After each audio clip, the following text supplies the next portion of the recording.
today is Friday, so it's demo day with Dawn, and I'm here today with the Log Cabin Ruler. There are 4 different sizes, and they're made by Marty Michelle, and I really love them. I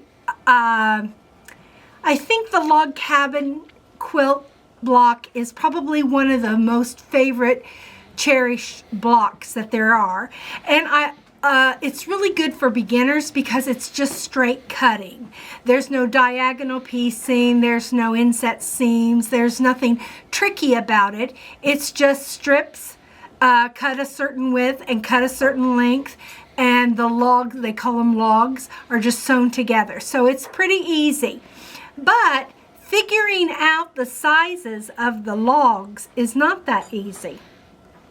So when they first came out with this ruler, I thought, now that's just a bunch of hype right there.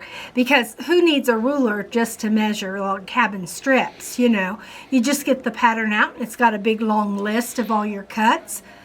And sometimes it gets a little confusing, and you cut the wrong size, and then you have to waste that fabric and go on and on and on. With this ruler, it eliminates all the guesswork. What Marty did was she took a ruler and took off all the lines except for the ones you needed for the logs. And so the log width corresponds with the log length. They have to be in multiples of each other because you're going to be sewing them together. So 2 of these need to equal, that's the bigger size blocks. So look, Peter have a little shot of this, my little setup here. These are my log cabin logs, and I'm going to make an 8.5 inch finished log cabin block. And so I need this many strips, and instead of 1, 2, 3, 4, I've just used my alphabetties to keep me all in line with what I need to be doing. My alphabetties here. And I've got them A, B, C, D, E, F, G, H. And most of the time, log cabins are light on one side and dark on the other side. So that's what we've got going on here. We've got our dark logs and our light logs, and they correspond with each other. Okay, see that? So then, once I decide what size width I'm going to be working with my log, I'm going to look at the rulers. And this ruler here, you can see that this ruler here cuts a 2.5 inch wide strip. So from this line to this edge of the ruler is 2.5 inches. And then if you go down here, it tells you the finished size of the strip once it's sewn in. And then down here it says makes up to 14 inch. So it can make enough logs to make a 14 inch square, log cabin square. Okay, that's a pretty big square, don't you think? Yeah. What if you only I'd get that quilt done real fast. Yeah, what if you only wanted to make it 12.5 inches? Well, would you throw the ruler away? I'd have to get out my list with all the cuts and do it by hand. Because I have to go on Pinterest. No, look at this. Look here. This is a 2.5, 4.5, 6.5, 8.5. So I know that there's the log, my longest log is D. See that? Oh. Now what if I was cutting this width of fabric? This is 1.5 inch width. It finishes at 1 inch strips and can make up to 14 inches. But again, if I only want to make, let's say, an 8.5 inch, right there's my 8.5 inches, I need to start with H. Do you see that? And that's what I'm doing today. I'm using the one that says 1.5. I'm going to cut my strips 1.5. They'll finish at 1 inch, okay? Because the ruler has 2 different sizes, excuse me, 2 different sizes, I've just taken one of my arrow stickers and I've put it right there so I know my eye'll always go to that when I'm trimming up, when I'm making my logs, okay? So what I'm going to do is I'm going to take my fabric. Yep, those are the blocks. I'm going to take my fabric and I'm going to straighten the edge. And I'm using a layer cake. Now, if you want to use your regular ruler for this, it has more lines. You can kind of line it up a little better. But mine's just got enough just to let me do what I need to do here. So I've straightened that edge. Well, it's got a brand new blade in it. I'm sitting down, that's why. Okay, and then I'm going to straighten the top edge. And what I can do is I can do this. See that? My What did you just do? I rotated my map. What? Yeah. So now I don't have to cut across me. I can just cut this way. So see that? So that's good. So now I'm going to take and cut my logs. See, it has two sides, so I know my arrow is pointing this way, so I know that's the side I want. So here's my line for my log. I'm going to lay that down. Is that the login line? That's the log width line. The width of my log is going to be 1.5 inches. I'm going to take that aside.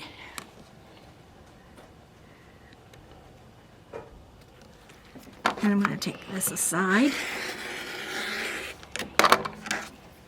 And now I have my width of my logs. So now I'm going to take my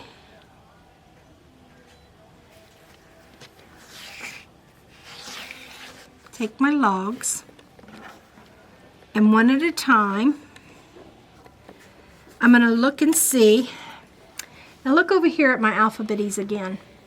I've already cut an H. I always start with my longest log first. Longest log first. Longest log is H, G, F, E. And because I'm using this color on top, I know I just need a D.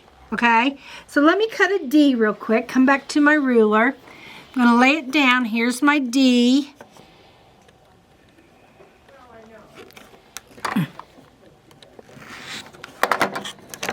And I'm going to bring this over, and now I have a whole completed session until I start cutting more. But look what I can do. Let's see what size. Ooh, I can get another D out of this. So look what I'm going to do. I'm going to go D. This time I'm going to change my top color so that I can tell that I've cut another stack of D's. And so then I would take this stack, that color on the bottom, and go back to cutting my H. See, I'd start all over again. So I'm going to cut an H.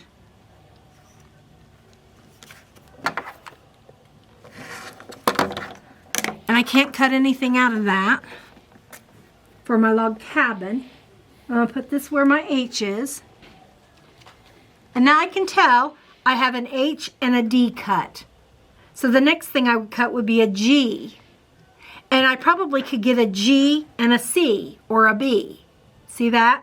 And because it's a different fabric on top, I can tell what I need and what I don't need. Isn't that pretty cool? That's kind of fun, I think. That is neat. That's kind of neat. What if, oh, now I need to talk to you about the width and the length of your fabric. When you buy fabric, you're buying the length of the fabric. The width is already set by the salvage.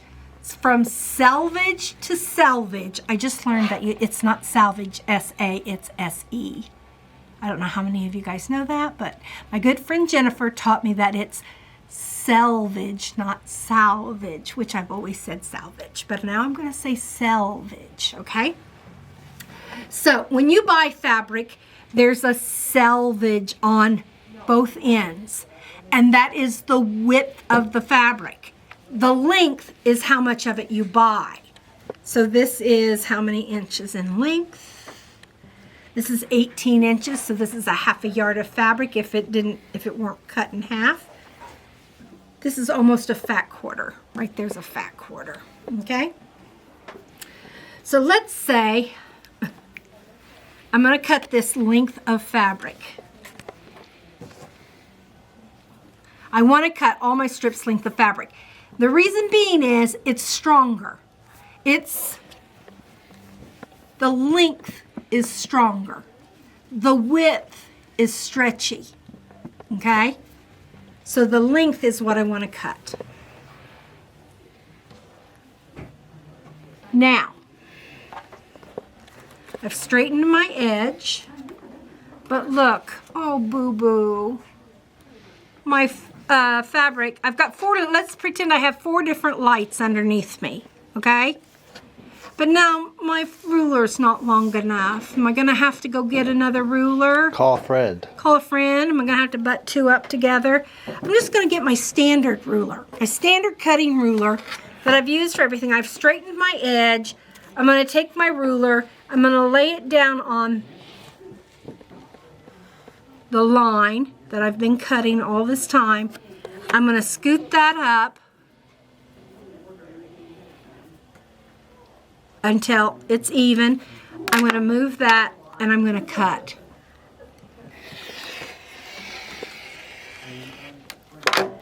And there's my strip, my long strip.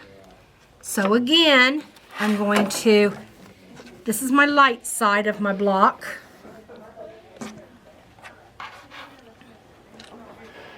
And you can tell it doesn't have any stretch to it. I'm going to get my ruler. And because I'm using the same fabric, now I'm not going to be able to tell where I stopped and start unless I make them different. So what I did was I turned these upside down. So now I know my next length I need is E. So I'm going to go here with my ruler. I'm going to put it on E.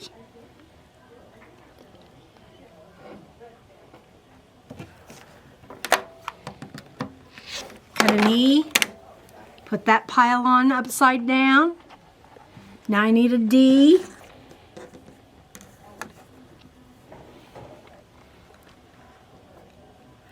And because I've got these pretend layers underneath me. D, C. I'm cutting lots at the same time. If you're comfortable cutting 8 layers, by all means, cut 8 layers. I'm only comfortable cutting 4 layers. Now B, can I get a B? Yes, I can. And then, I'm going to turn that upside down. And now I'm going to see if I can get an A, which I bet I can. Look at that.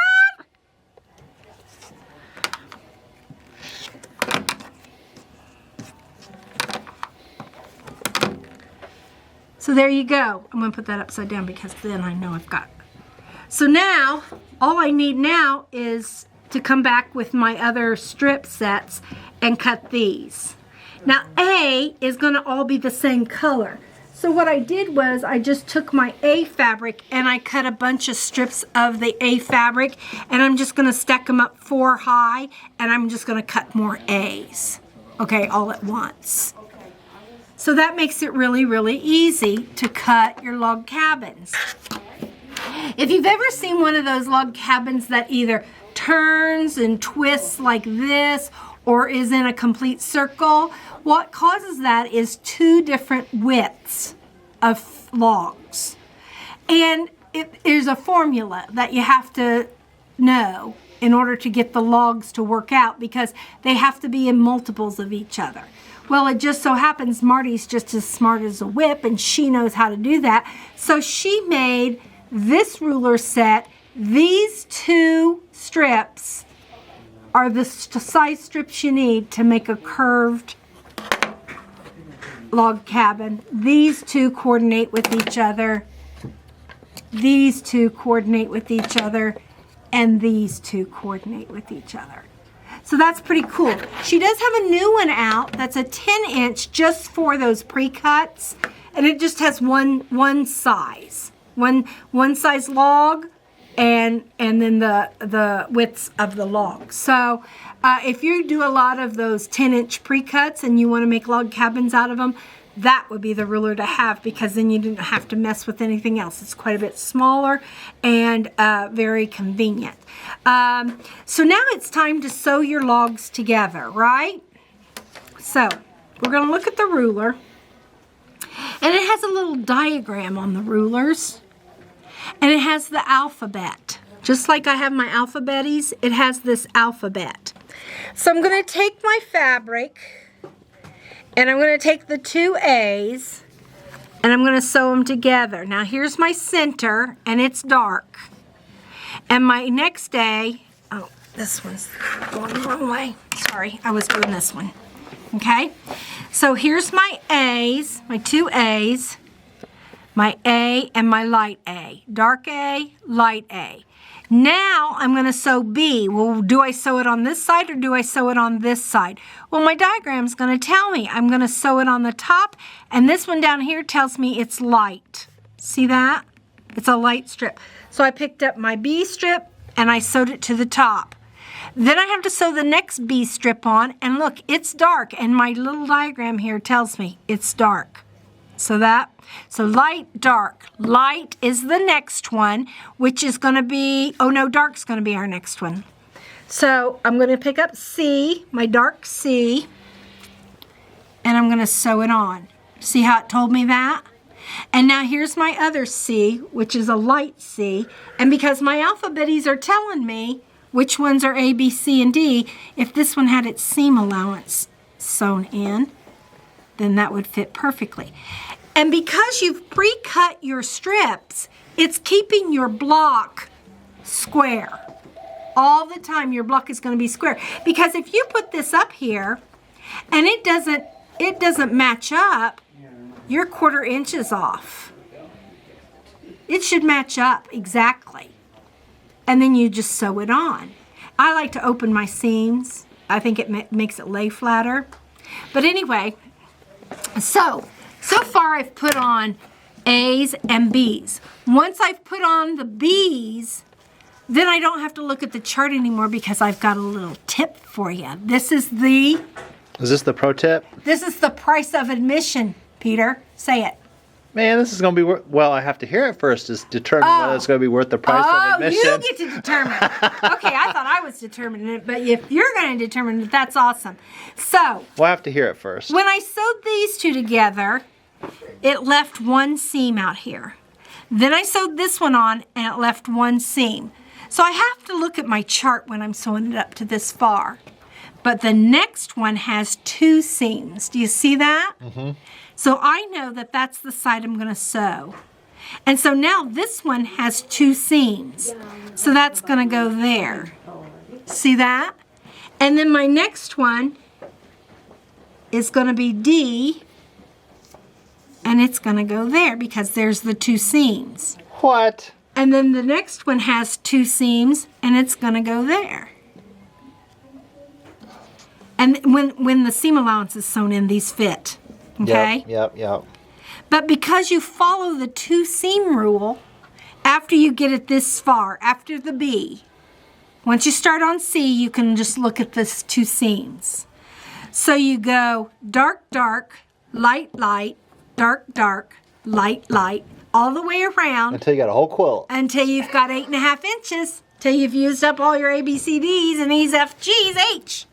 Isn't that awesome? Worth the price of admission. Wasn't that worth the price of admission? Yeah. I think so too. I'm glad I came to watch your demo. Yeah. The only other thing that I have to share with you today is that this is actually a template and it doesn't come with any grippies, and see how slippy slidey it is? Yeah. Well, you know how I love these grippets. They're pretty nice. They're like little donuts. You put them on your ruler. They're see-through. You can see they're see-through. They're not very thick, so they don't add any distortion. And once you put them on there, it's not sliding. Wait, it's not going anywhere. It's not sliding, I'm telling you. Isn't that awesome? Man, tell you what. So these grippy dots really work. Grippy dots, yeah, that's what they're called, grip dots. Griptillion. Grip dots. So I love that. So here are the things to remember. I made myself a cheat sheet today, just so I would remember everything to tell you. Grippy dots are a must. Cut the strips length of fabric. Length, that's how much you buy. So that would be the length. Straighten the side and the top edge first, and then use your long ruler if you need to cut fabric wider or longer than your ruler, than your log cabin ruler. And there are 5 sizes. So that's pretty awesome, don't you think? Yeah. Come in and get a log cabin ruler the next time you want to make a log cabin. It'll make your life a lot easier. We're all for easy. See you later. Bye. Bye.